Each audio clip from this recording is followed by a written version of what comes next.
Hello everyone, and welcome back to the Fluctus Channel.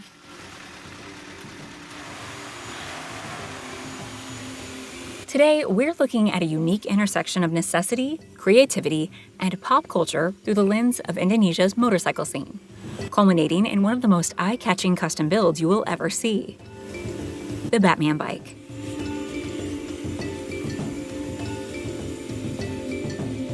Motorcycles have long been a central part of daily life in Indonesia. With thousands of islands, dense urban centers, and narrow streets, two-wheeled transport offers unmatched flexibility. For millions of Indonesians, a motorcycle is not a hobby or luxury, but an essential tool for commuting, family transport, and small-scale business. One standout example from this scene is the Batman bike, a fully rideable custom motorcycle inspired by the iconic fictional vehicle.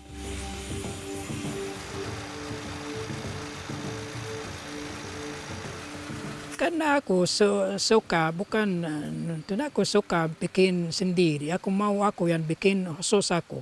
Karena itu yang di jalan tidak aku mau khusus. Naik turun, ban besar, turbin jet, bisa tambah lagi. Kalau motor lain susah jika mau tambah lagi, mau bikin ban besar. Dan itu milik lain, company lain. Tidak boleh, seperti jika aku pasang turbin jet, takut tidak boleh. Kayak Kawasaki, Honda, Suzuki, gitu.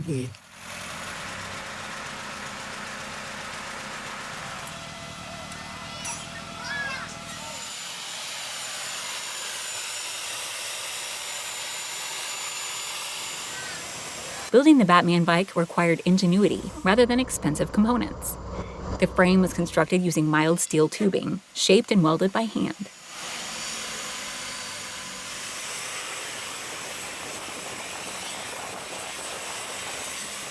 Body panels were formed from sheet metal and fiberglass, chosen for their low cost and ease of shaping.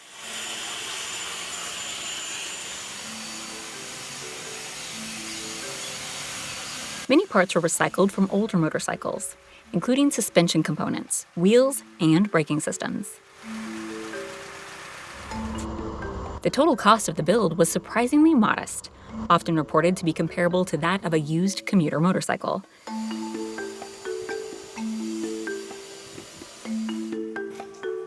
The entire project took several months, with much of the time spent refining the bodywork and ensuring structural strength.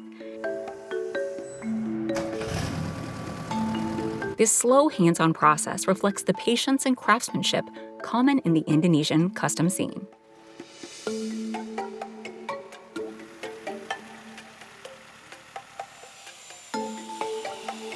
Material choice was driven by availability and practicality.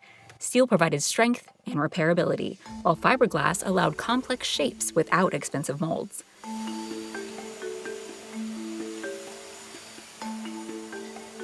The propulsion system remained a conventional small displacement motorcycle engine, selected for reliability and ease of maintenance.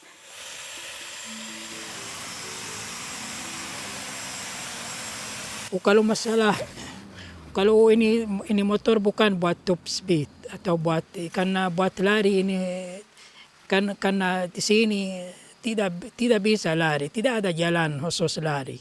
Itu bahaya jika aku bisa bikin lari sampai 300-400, tapi ini bahaya buat orang-orang karena ini tidak boleh jalan tol. Kalau jalan ini semua maksimum speed 60. Kalau pakai motor 60 itu bahaya buat orang-orang. Bagaimana jika 300? Aku tidak setuju. Aku ikut hukum di sini. Karena lari speed tidak boleh di sini. Berarti tidak ada manfaat. Cuman buat jalan-jalan.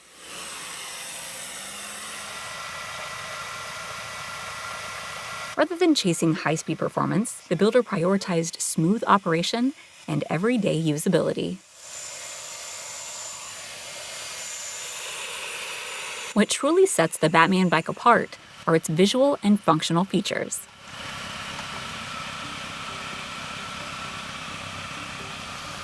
The aggressive front profile, extended nose, and enclosed bodywork create a dramatic presence on the road. Integrated lighting, hidden exhaust routing, and carefully shaped air intakes enhance the futuristic appearance.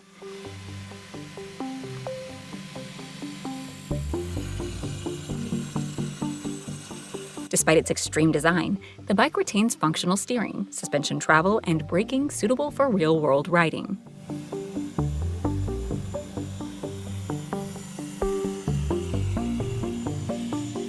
Riding the Batman bike is as much a performance as it is transportation.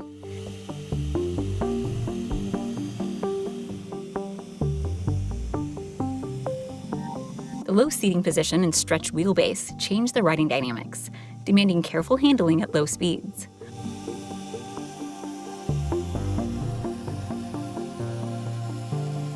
Completing the presentation is the rider's special matching outfit. A custom Batman-inspired suit, complete with helmet and cape elements, reinforces the theme.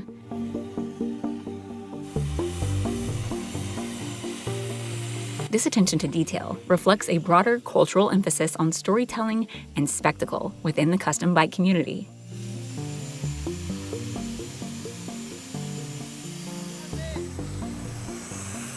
Onlookers stop, stare, and film as the bike passes, turning every ride into a public event.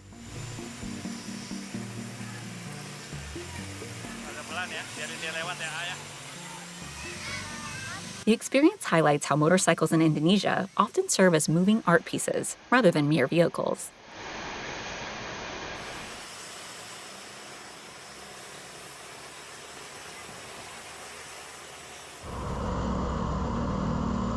In the end, the Batman bike is more than a novelty. It represents Indonesia's deep motorcycle culture, the creativity born from limited resources, and the pride of builders who turn imagination into reality on two wheels. Those who prefer their vehicles to be a bit smaller can make their way to Jakarta, Indonesia, for Jamnas Vespa, a gathering for Vespa enthusiasts, collectors, and riders across Indonesia. Oh, ada tentunya, yaitu Vespa, ya. Kenapa saya pegang Vespa? Karena itu kendaraan unik. Sudah lama, sudah uzur, tapi semakin digemari dari kalangan semakin banyak yang menggemari dari berbagai kalangan. Jadi sering saya melihat Vespa itu dimanapun di seluruh Indonesia.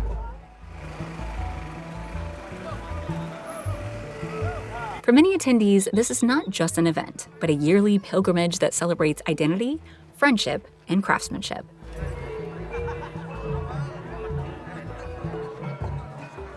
Vespa scooters have enjoyed a long-standing popularity in Indonesia, dating back to the mid-20th century when they were first introduced. The brand has since become a cultural icon, symbolizing freedom, style, and a sense of community among its aficionados.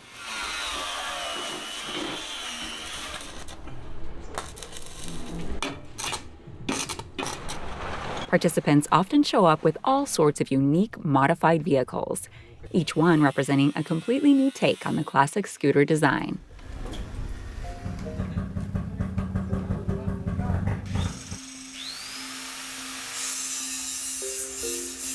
The modification process itself is a huge part of the culture.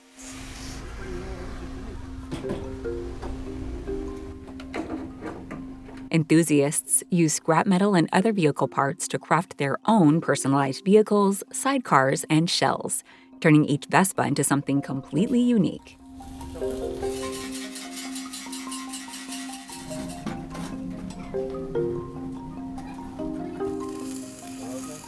This has led to a sort of ongoing competition regarding who can create the most unique and interesting design.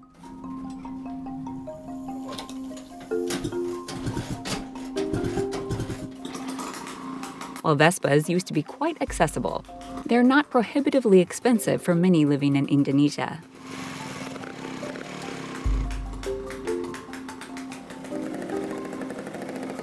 And since Indonesian roadway rules tend to be pretty lax, Most of these modified scooters go straight from the backyard or garage to the streets.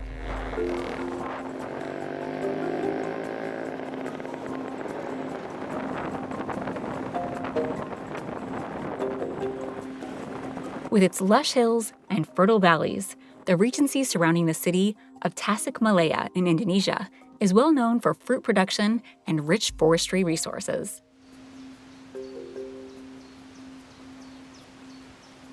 This region supports many rural communities that rely on the land for their livelihoods. Rather than large industrial operations, much of the logging here is small-scale and sustainable, carried out by local workers who harvest limited amounts of timber for construction, repairs, and daily income.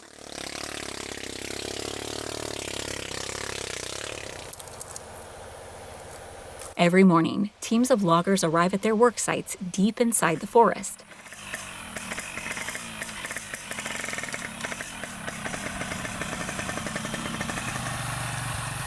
Along narrow dirt paths and muddy trails, their most important tool waits nearby, a modified motorbike known locally as the Ojek Palang.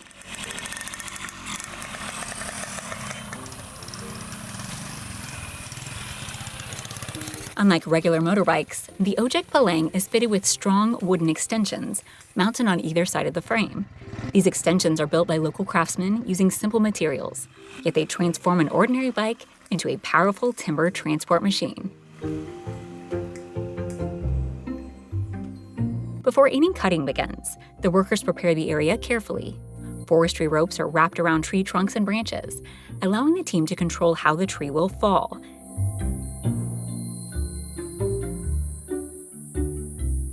Using these ropes, they apply specific rigging techniques so the logs can be guided, positioned, or maneuvered, even in steep or uneven terrain.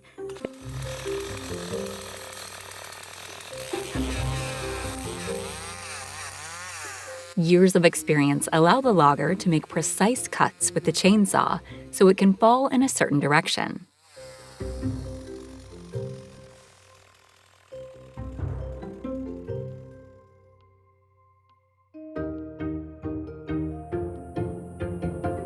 The wooden extensions of the bikes allow them to carry a considerable amount of logs and be transported smoothly through the forest.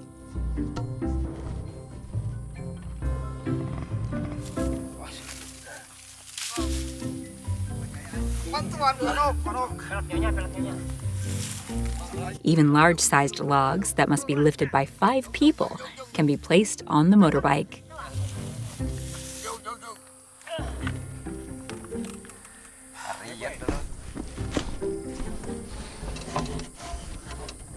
The workers place an equal number of logs on each side to get the necessary balance.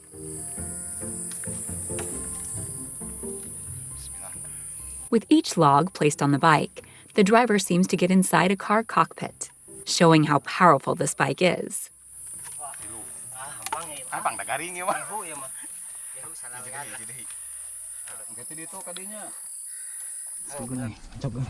Usually, the local community modifies bikes like the Yamaha RX King due to its great power and easy availability of spare parts.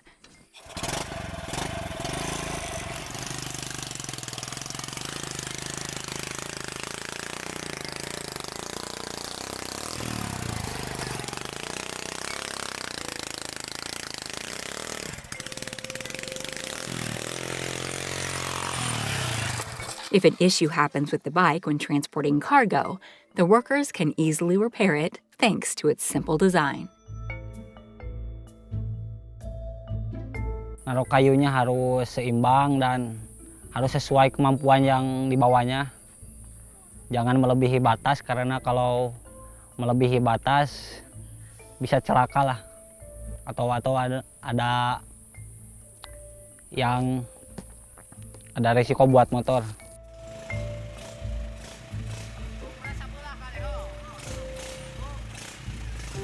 For steep roads, the team helps the driver by giving an extra push so it can climb through the hills.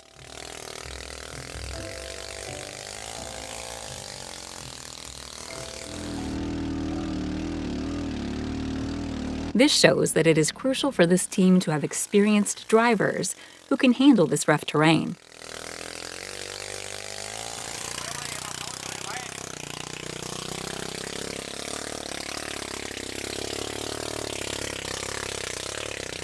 the driver reaches the collection point where he can leave the timber and negotiate the sale of his logs.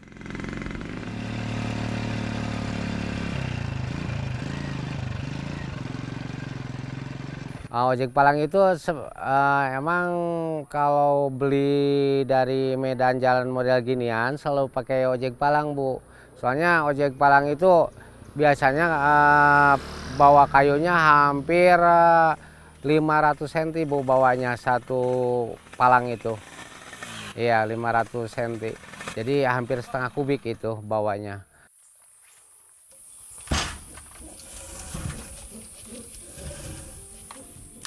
This journey shows that Ojek Palang plays a crucial role in transporting goods and contributing to the local economy.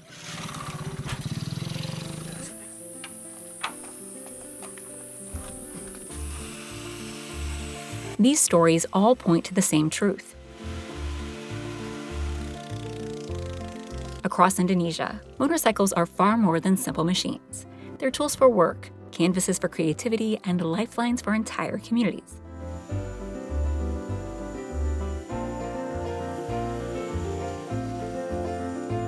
From extreme custom builds and vibrant Vespa gatherings to hardworking Ojek Palang bikes deep in the forest, two wheels connect people, culture, and livelihoods.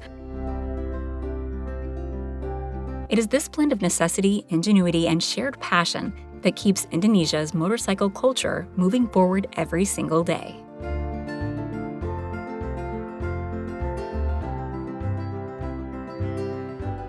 That's the end of this video. I hope you enjoyed it. Make sure to subscribe to this channel so you don't miss any of our new content. See you next time.